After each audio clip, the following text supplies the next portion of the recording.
একদিন ক্লাসে টিচার বাচ্চাদের জিজ্ঞেস করলেন, আচ্ছা বাচ্চারা বলো তো, তোমাদের মধ্যে কে সকালে ঠিক সময় ঘুম থেকে ওঠো?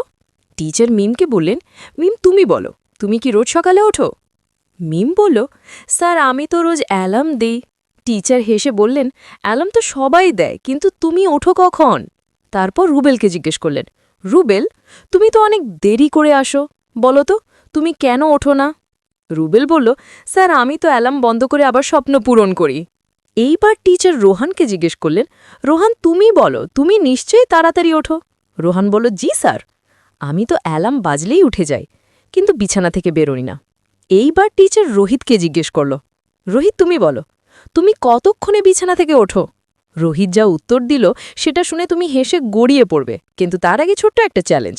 আজ সেলিব্রিটিদের জন্য নয়, নিজের মায়ের জন্য কে এই ভিডিওটা ৩ সেকেন্ডের মধ্যে লাইক এবং চ্যানেলটা সাবস্ক্রাইব করবে? কমেন্টে চোখ বন্ধ করে লেখো মা। যে লিখবে তার মা বাবার বয়স ১০০ বছর বেড়ে যাবে।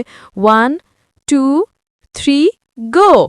তারপর রোহিত বলল, স্যার আমি তো তখনই ঘুম থেকে উঠি দ্বিতীয়বার যখন মা চটি নিয়ে ঘরে ঢোকেন।